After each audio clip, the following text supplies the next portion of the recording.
How's it going, friends? Hey, so as you probably know, I produce about 3 podcasts a week, and one of them, I get to be with one of my favorite people, one of my favorite friends, Jordan, and we get to do some bantering, we get to do some back and forth, and sometimes we just get to do something just real fun and funny, something that we think you'd really enjoy, and today is one of those episodes. So, Jordan, I got some creative titles for today's episode. What do you think about what we're about to do together and kind of just like roast ourselves and fatherhood? I mean, it's going to be a brutal truth and a reality of why our spouses, I don't want to say despise us, but can get flustered by us.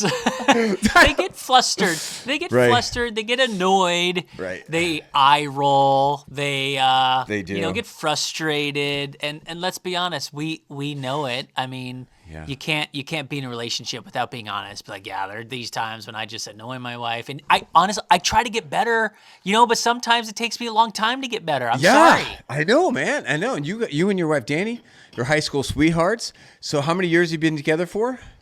24. 24. If you count like dating, yeah, in count high school, those. Yeah. And Danielle and I have been together for 21 years. So I actually came up and I asked Chat GPT to give us some creative ideas for titles. I still don't know what we're going to title. Can I read you some of the ideas that it came with? Yeah. All right. Things that we do that make our wives question their life choices. That's so good. How to lose your wife's patience in 10 seconds or less. Yes. Stuff I do that makes my wife wonder why she said yes. Oh, okay. That's pretty funny. I think that's true. There's got to be numerous things that I do that my wife's like, oh my gosh, what did I do? All right. Why did I agree to this? How to know your wife without even trying? I like that one because that's true. It happens all the time. This one's pretty funny, kind of dark. Things husbands do that make wives plot our death. No, don't go with that one. Too much. Don't go. That's too All dark. right. I think my 2 favorite are these last 2. Things my wife hates that I do every single day. It's true. And honestly, it's like I've done a lot to get better, but let's title it that because it's very true. And honestly, this will be a reality check for both of us. Oh, you like that title? I don't know your 5. You Yeah. don't know my 5. Right. And I'll just, there are probably people listening that'll be like, oh, yeah, I do that. And maybe someone listening will be like, oh, I do all those. And whatever you say, I'm probably going to be like, oh, yeah, I do that too. This last one I think is my favorite. I don't know if we'll title it this because I don't know if people understand what you have to have a good, clear title. Oops, I did it again. Husband edition. Thanks for that. In all seriousness, I think let's be serious for like 1 minute, and then we'll just be silly. Okay. What are some good things that can come out of today's episode, Jordan? We haven't even really talked about this. There has to be some fruit, some positive purpose that's going to come out of this. What do you think could come out of it? I think there's relatability. Okay. There's honesty, right, and some kind of vulnerability. So the fact that we're talking about this. We know everyday people probably go through similar situations all the time, but how often do you actually talk to your buddies about it? Probably not all that often because we don't want to do this. We don't want to upset our spouses, but it's the little things that can make it a little comical. Like there's Instagram and, all these social media accounts now that just go on this topic. Have you ever followed some of these? Yes. And it is hilarious. It's hilarious. That's so true. I do that too. It's hilarious. Yeah. I wasn't planning on being serious, but let me be serious. So in marriage, you have 2 types of problems. You've got solvable problems and you got perpetual problems.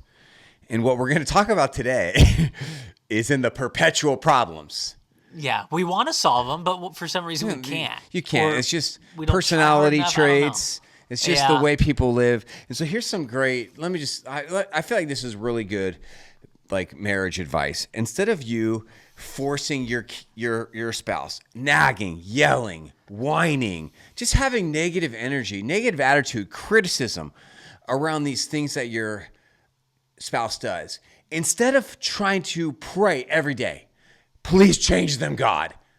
Change them. Instead of all that, which you would think, what do you mean, Sean? Isn't prayer good? Oh, okay, whatever. Instead, change yourself.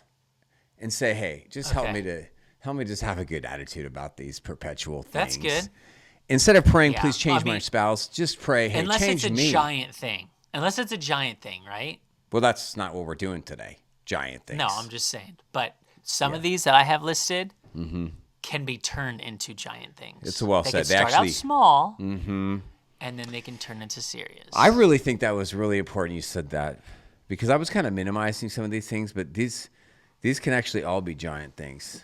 It's just how you view them, right? Yeah, and I think after a while, it's like, oh, that's just Sean. Like, that's just what he does. But after 20-something years, it's like, oh, that's Sean. This is still what he does, right? So it's like the water dripping on your forehead. It's fine for the first 100 trips, and then after, it just starts to drive you crazy. This is pretty deep. We're getting deep. But yeah, what you're talking about is resentment. Like, all right, resentment, do not let resentment creep into your heart or your mind. How does this sound? Let's shift here. Let's go back to the initial intention of today's episode. And we're each going to share 5 things that we think we do personally that is driving our wives bonkers. And so I got my 5. Do you have your 5? Yeah, I've got 5. Some of them are serious, some of them are fun. Yeah, I've got a couple of honorable mentions, which is all fun. I got a couple honorable mentions too. Okay. Did you ask your wife or check with your wife about your list? Did you just come up with it on your own? No, I didn't. She'll find out when she listens to this episode. I was not planning on checking with Danielle either, but last night we were just hanging out, and I told her about today's episode, and she's like, "Well, you should have me on. I'll tell you. I'll do the 5." I was like, "No." No, she's like, no, we're just like going to kind of make it based on our experiences. But then while I was there, I did ask her, and I'll tell you some of the funny things she said. We had a good time with it. Can you double check my work and make sure I got everything correct here? If there's anything I'm missing, please let me know. And you That's come funny. up with 5. She's like, here's 50. It was a little bit like that. But yeah, I had a good attitude about it. We had a good time. So, all right, how about this? Can I do little honorable mentions? Okay, all right, annoying things that I do and other husbands do that annoy their wives. All right. Okay, number 1 is how I drive, and this is honorable mentions, and the parking spots that I pick. Why? Yeah, well, she wants me to get a parking spot really close to the area, and I'm just like, I just want to park and just start walking. Yeah, you just want to park and get going. You're like, let's just go. Okay. Number 2. That's hilarious. Number 2 honorable mention is my haircuts. She just consistently does not like my haircuts. They annoy her. Either too long, too short, too this, too that. I'm just so used to it, though. And number 2 honorable mention is my haircuts annoy her. Yep. Okay. Have you ever gone to like, hey, I'm thinking about doing this for my hair? Or has she said like, I like your hair like this? Every month for years. And just does not. I ask her, it's not perfect. how would you like my haircut? What do you think? Give me some feedback. I want you to love my hair. Number 3, let's move on. These are honorable mentions. Number 3 honorable mention, she doesn't like it when I don't read her mind. And I can't assume what she's thinking. And she says, well, you should just know these things. We've been married for this long. Of course. That's honorable mentions. Tell me your honorable mentions. Okay. Facial hair, right? I like to. I want to grow a goatee or something, but she's like, no, you gotta cut that. No. The other day I had someone was like, what do you think about the scrub? She goes, yeah, you need to take that off right now. I'm like, gosh darn it. Do you grow it out when you go on like facial hair and a man bun and turning into like an Oregonian? Yeah, that ain't happening. Oregonian. When you go on your guys' trips, do you let it grow out a little bit? Yeah, of course. And then it gets itchy, and then I got to cut it. Speaking of guys' trips, if I take too many guys' trips, or if I have too many travel plans on the books, right? That annoys her. That makes sense, and I get that. That makes sense, yeah. This is for any male in the house, so that would be me and my 2 sons. You don't wipe down the toilet after you stand up pee. Oh, yeah. That's a big one. That's a big one. Especially for the kiddos. Yep. And she hates the way everybody puts away laundry. Oh, everybody. So it's got to. Oh yeah, no, it's got to be this way. How does it supposed to be? No. It's perfect. Oh, okay. Perfect. It can't be like tipped over like the piles. It can't be folded this way. It's got to be folded this way. It can't be hung up like this. It's got to be hung up like this. My wife asked me to fold our towels in a specific. No, like Correct. After I use the shower, example. You're supposed to fold them with the tag in. Correct. You have that too? I was like, oh yeah, 100%. This is the way you do it. Yeah. But that's good, right? A lot of these are just trying to make us better. Or it's you're big on hygiene. A lot of this stuff on my list: peeing, wiping down. Yeah, those are all good things. Put away laundry. That's hygiene. It's all good things. You have a good attitude. This is what you got to get out of this episode. I can't talk today. Is just check your attitude here. Just have fun with these things. Check yourself before you wreck yourself. Yeah. Okay, you ready to do our top 5 list? Mine are in no particular order. Are yours in an order? I don't know. No. Nope. Okay, well, the first thing I'd like to share that drives my wife bonkers, and if you spend any time in my house, you know that this is actually what I do. I will regularly leave the fridge open, or leave the kitchen pantry doors open, or leave the bathroom cabinets open. Why would you do that? I think it's a form of ADD. And do you leave the lights on too, just all day long? No, I'm pretty good with the lights, but definitely that really annoys. Grab the milk, put it back, but you just didn't shut the fridge. No, it's like a thing. It's a thing. It's a personal problem. Too. But here, can I tell you something I did about it? I went on Amazon and I purchased for like $5.99 these retractable little strings. Oh. And so when I open up my drawer in my bathroom to brush my tooth, it automatically starts closing. I have to put my knee there to hold it open. Because you're learning though. This is great. It's You're helping. adapting. You're adapting. And so when we were chatting last night, she says, make sure you talk about that. And when are you going to put the retractable thing on the other drawer, Sean? Because I feel like I'm closing that every day. And I'm like, it's not every day, Danielle. That's a funny thing, though. Like, you don't... So I want to know what goes through your mind. When you open something and you grab something out and you put it back, you just walk away not thinking like, oh, I need to leave it the way it was when I got here? Dude, you know what goes through my mind. I want you to explain it to everybody. Nothing goes through my mind. Exactly. Exactly right. Nothing's going through my mind. My mind is, all right, I'm going to open up the fridge and get a kiwi because I eat kiwis a lot, and I eat kiwis with the skin on. That is a hack. You do? Dude, if you haven't had a kiwi. You don't have to peel it. Dude, whoever told you have to peel the skin off a kiwi was lying to you. So yummy. I just cut that little hard thing off from the edge, everybody. Yeah. Go down to Costco. Just try it, everyone. Kiwis with the skin on. They're so good. So good. That is so. Because no one eats kiwis because they're so hard to cut. I don't eat kiwis. No. Can't even tell you the last time I had a kiwi. All right. Well, my first one is going to be a little bit more in depth. Okay. Let's get serious. I like how light yours was, but mine's going to go back and forth. This one is a little more serious because it has spawned many fights in our house. Okay. And I've worked my tail off to try to fix the way I come about a problem. I like how you're talking about this. Very respectful, very loving, and I think you're being serious. We're not talking about kiwis anymore. Criticize before complimenting. Let me give an example. Mm-hmm.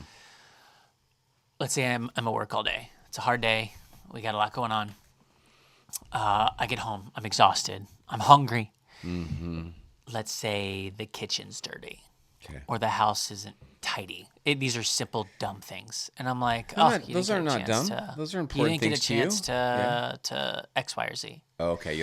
When maybe all morning she's been working on this on the side and I just can't see it, right? Yeah. Maybe she's been working hard at her job and she's has a deadline. Mm-hmm. And I see her on the computer, and in my mind, I'm like, "Oh, you're just sitting on the couch, just all this stuff's going on, right?" Mm-hmm. And I'm not thinking like, "What has her day been like?" All I'm thinking is, "What has my day been like?" So I'm criticizing before I'm complimenting. So I have to switch that up, and I've stopped criticizing as much, and I've just taken a beat, and always given her the benefit of the doubt, which has helped a lot. And because we all get these negative thoughts in our mind, like, "Oh, you're not living up to your half of the bargain. Yes. You don't love me as much as you. You don't take care of the kids as much as I do. You don't clean up after the family as much as I do." For some reason, there's this competition all the time, and there doesn't have to be. I don't know why we do this, but we do it. Even after 2 decades of being together, we do it. I don't know why. Yeah. Thank you for sharing that. That was really, really real and very relatable. And I think a lot of us need to do better at complimenting each other, right? Especially your spouse. Yeah. Like, "Hey, man, I saw the way you know," and it's more loving. Well, words of affirmation. Come on, let's do it. I love it, man. Yeah, with the critical tone, the critical word before the positive word. Such a temptation for so many of us. Well said. Hey, I wasn't planning on asking you this, but maybe can you help me phrase and kind of dig a little bit deeper into my number 2? Your number 2. I was going to do something funny. Number 2. I was going to do something funny and silly, but do it. No, I'm going to go with something more serious. Okay. All right. I'd like to say this is very serious to me, and I'd like to say with a lot of happiness, a lot of inner work has gone into that. I don't really do this anymore, but I've done it a lot. I still do it. I think I probably still do it occasionally, but I put a lot of attention to not doing this.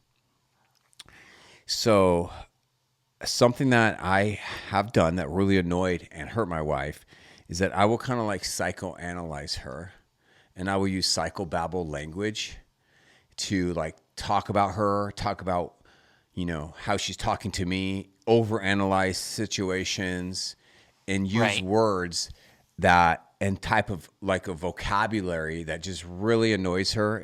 It leads her sometimes to feeling stupid, feeling criticized, judged, labeled. Can you help me unpack that a little bit? Yeah, I mean, well, you're big with words. I mean, that you do a great job in your field of profession of figuring out how to describe something and use words, because words are powerful. But that's not what your wife needs. That's not what someone close to you needs, right? Especially an emotional being like your spouse, like our spouses, right? Thank you. We're more logical. Yes. Right? Yes. So we think logically, and sometimes we use these big words to be like, "Oh no, this makes sense. This, what are you looking at? Like, this makes sense." When the reality is like, Thank you. It doesn't matter what makes sense. That you could say it's black a million times, but she says, "No, it makes me feel white," or whatever, right? Black and white. Yeah. It that's all that matters in that moment. Thank you. That was really It's so true. You did a good job with that. Can you do it one more time? Let me say something and kind of help me unpack this, and then we'll move on. I think that like one of the ways that I have coped with the pain of marriage and adulthood is I found like logic, and I found labels for it. So I'll go read books. Sure. And I'll learn all these fancy terms, which I use on this podcast every day. Of course. And then I'm like, oh, this is what's happening here. Oh, it's a 5-to-1 ratio. Oh, this is not a soft startup. Oh, this is criticalness. Oh, I'm being defensive. And in my immaturity and in my selfishness in the past, I would somehow talk about these things, and I would come off like very like a logician, like I'm just analyzing myself. And gosh, it really hurt my wife. And well, you're a doctor. That's the quadrilateral part of the functional. You're being too doctor, professional, teacher. You need to be human. But you need to have a soul. You need to be. But I didn't personal. know how to be human. I didn't know how to talk in any different way. So it's like I had to learn how to find a different. Is that true? Is that true? It was so true, man. Really? Like I had to figure out. It's very robotic. Yeah. Right? No, I struggle You're very with that. Matrix robot. I know. I know you do. But you do have a great personal side to you as well, and I think that's what she's saying. She wants more of that. I think what I realize is that how people cope with stress. Some people cope with yelling. Some people cope with avoidance. Some people cope with alcohol. And some people, like me, we struggle with coping with like roboticism and logic, or like I overanalyzing everything. And most people don't like that. I know. They 100%. They don't like that. And I've learned that. So that is my number 2. Just really moving away from being robotic and being like a Dr. Sean. Good. Yeah. All right. So my number 2, I'll wait for the lighthearted one on number 3. Number 2 is fixing before listening, right? That we talk about that a lot on this podcast. Do we? Oh no, you're not. I don't want you to fix it. Yes. It's like, oh well, I thought I was supposed to fix it. Isn't that why I'm here? No, you're there to listen to me and be the shoulder that I could put my head on when I need it. Oh. Well, that makes me uncomfortable. I've never done that before. I thought I'm supposed to fix this, and I'm not used to this. So you want me just to sit here and just listen? Yeah. Well, can I offer advice? No. Can I help? No. Okay, so what am I supposed to do? Just be there. I don't understand, but okay. Oh, that was amazing. My mind, I don't understand, but I have to just do it. Okay, just do it. It's important. Fix before listening. It's important for us to realize that one of the most loving things we can do for someone is just listen and be present for them. Yeah, I know. And then I'm so worried. I'm like, am I allowed to say anything right now? I don't know, you know? There's so many. It's like I wish I had a moment where I could pause life and look it up and be like, am I supposed to do this now? Your face, just to see your face. If you ever want to see our faces when you listen to this, you can watch this podcast on YouTube. Just seeing your face. I gotta just each experience is a learning opportunity. It's like you have to take these mental notes so that for the next time you can do better. I just want to give you a compliment real quick. I really like how this podcast is turning out. I really like the way you're kind of taking it, and I'm just really. I just want to say I really like your tone. I think it's very funny and respectful, and I really didn't know where we were going to go. I thought we were going to be more silliness today, but you actually you took it. I just like the way you've taken this podcast. It's like it's more serious than I thought it was going to be, and it's just I'm just really into it. All right, so thank you. Next one's not going to be as serious. Okay. Well, my next one is not going to be as serious either. So last night I was sharing what I thought would be something annoying to my wife. She's like, no, don't say that. You should talk about how you chew gum. I was like, oh yeah. I was like, I do chew. You hate how I chew gum. And I was like, but Daniel, I chew gum like 3 times a year or like 4 or 5 times a year. We should pick something more common. And then I offered it to her. And it was a big hit. It's a big hit. Like how I eat salads. And she's like, yes. Talk about how you eat salads. How do you eat salads? And then if you see this on YouTube, and then she took her hand and she's like,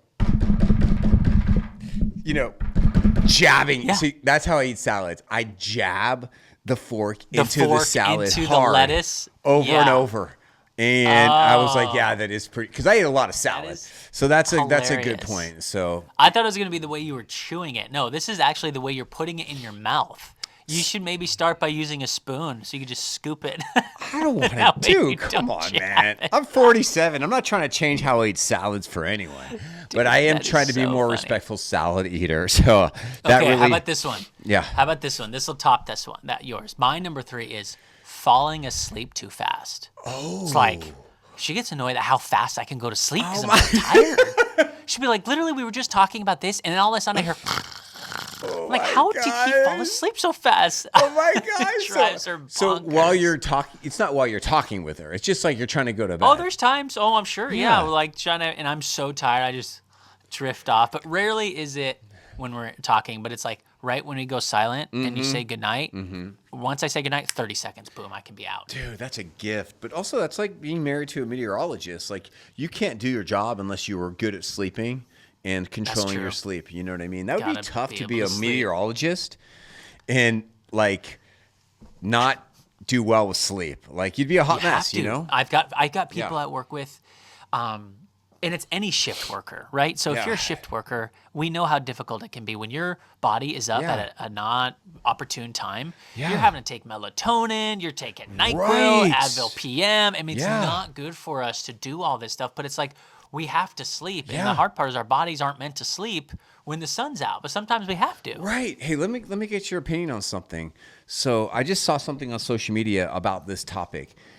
One of my favorite content creators, his name is Brennan. He goes by Santa Cruz Paleo. He was talking, he does a lot about health, and he was talking about how people who live on the East Coast, which I've never have, I've lived in California my whole life, that are really into sports, they end up staying very late sometimes. Like last night, we're recording this the day after the World Series went like 18 innings last night. 18 innings. That's 2 games.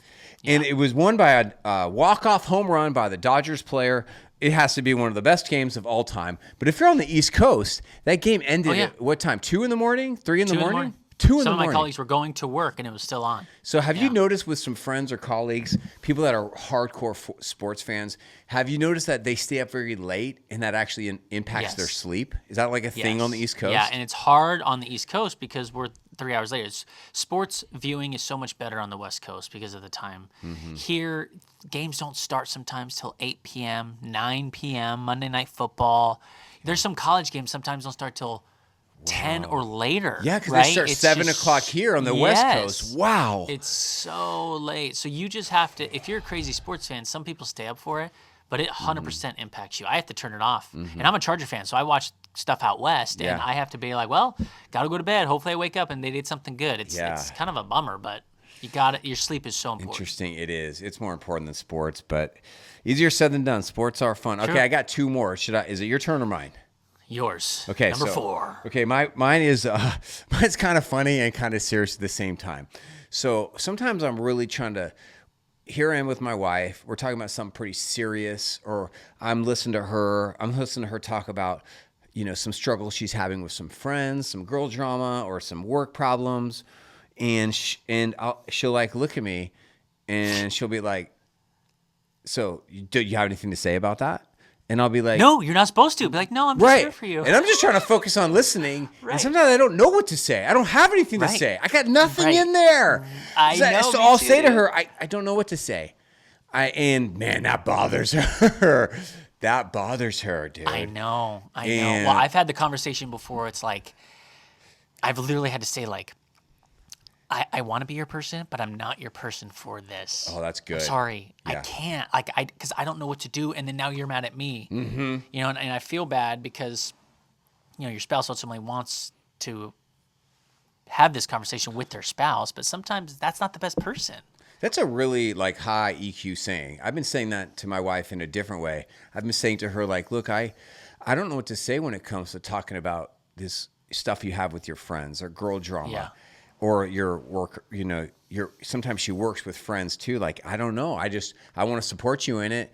But yeah, these are phrases that we have to learn as spouses. I know. To say, I'm here, no matter I how love you. Say it, right. No matter how you say it, it doesn't feel like you're here and you love me. It sounds like you're wanting to brush me off, right? It's not true. Or you're not paying attention. I am paying attention. Here's the truth. Yeah. I don't want to get in trouble. I'm so sorry. I know. I need to be said. Oh, dude, if you want to know the mind of a man, that's an important thing. I don't want to get in trouble. I don't want to hurt you. I don't want to say anything. So sometimes it's easier for me not to say anything because if I say something, it's going to come off raw and you're not in a good spot or you're emotional or I don't want to hurt you and I love you, right? Yeah. So for my number 4, I'm going to blend 4 and 5 together because they're very similar, and then you can end it with your 5. So mine is if we're in a group setting and there's a bunch of people around, especially family, right? If there's family around, if I ever were to accidentally speak down to her in front of those people, not okay. Oh, yeah. Not okay, because we are a joint couple making joint decisions, right? So that's number 5 is making a family decision without talking it through with her, right? So speaking down in the moment, let's say my in-laws, or not my in-laws, but my family, her in-laws, my mom or dad are present, and we were to talk about something, maybe it's a little serious, and there's any oh, you spoke to, I didn't mean to, but those conversations are meant to be private. And so those are kind of 2 big ones that definitely have caused some ruffles in the past. Yep, that's good. I don't know what to say to that except for thanks for sharing that. That was good. Yep. That was good. We've all been there. Okay. There's a time and a place. Mine was originally supposed to be kind of serious, but I thought of a kind of a way to maybe make it funny. I'm not sure. Okay. My last one is this. It's a riddle for you. I want you to guess. Which of these 2 does my wife really not like? Okay. A, she walks past me, or I walk past her, and I touch her butt, touch her inappropriately. Okay. Just touch her arm, touch her hair. Okay. Pat her on the hip. Or B, I walk past her, and I don't touch her. And I don't do that. Which one? Take a guess. Which one does my wife really not like? Now think it through. This is an important question. It's kind of psychological. Which one does she... Dude, it's a lose-lose situation for you. It is a lose-lose. It's a... You tap her, it's like, I love you, but it's like, ugh. Then you don't, and then she's like, well, is he thinking about me? Does he love me still? It is a lose-lose. I'm going to go with A. She gets annoyed if you touch her because... but I don't know. It could be either one, dude. You are wrong. I'm wrong. It's a trick question. It is? It's both. It's both. My wife doesn't like either of them. Yeah. Oh my She does not like it when I touch her, and she does not like it when I don't touch her. That's the answer that I feel is the answer. You know what I feel like we need after this? We've beaten ourselves up a lot. We need to figure out if our wives even love us because there's a lot of bad stuff here. I think I don't know. I think the world's worst episode and the dumbest idea for an episode is for us to get on here and to do things that our wives do that annoy us. Yeah, I feel like terrible. I feel so bad right now. No, this is it. We just roasted ourselves for about a half hour, and I thought it was really fun. And here, let's just do like a recap, like a quick spitfire recap. You go first, then I'll go. Tell us in a really short amount of time. What are your top 5 things that you do, that men do, that annoy their wives? Jordan, you go first. All right. This is funny, but it's serious. Falling asleep too fast. I can fall asleep too fast, bugs the heck out of her. Something more serious, criticize before complimenting, okay? Don't just come in and figure out what's wrong. Compliment first. Fixing before listening. I'm always like, what's wrong? Let me fix it for you. No. You're not here to fix it. You're here to listen. Speaking down to her, especially if there's anybody else present, family specifically, and making a family decision without talking it through with her. Those are my top 5. Top 5 things I do to annoy my wife, Danielle, is 1, I will regularly leave the refrigerator open, cabinets, bathroom drawers. Number 2, how I eat salad. I'm a big stabber of the lettuce and the tomato. 3, not good, really working on it. I will overanalyze things. I will psychoanalyze her. I will psychoanalyze myself or put these big psychobabble words in our relationship. Nope, she does not like that. Number 4 is she's talking to me. She's really open up. I really want to be a listener. I want to love her. I want to be there. And she'll say, well, what are you going to say about that? And I'll say, I don't really know what to say. Oh, and this one. And when I walk by her in the hallway or in the bathroom or the kitchen, I will either I will touch her. I will touch her appropriately. I will touch her inappropriately, or I will not touch her. And I will just walk past her. Either one. I don't think she likes either one. Oh, man. The difficulties of being a spouse. But you know what? We're trying. We're trying to get better each and every day. Thanks for joining us on this little fun journey. I'm going to be in Kauai next week with my family and a family's friends. So thanks for letting Jordan and I be a part of your life, your marriage, your parenting. We love you so much. If you haven't yet, please go on Spotify or on YouTube or on Apple Podcasts, and please leave us a review. Give us some fine, positive words. It helps us to grow our show and to help more people. Stay strong, be close, and teach wisdom.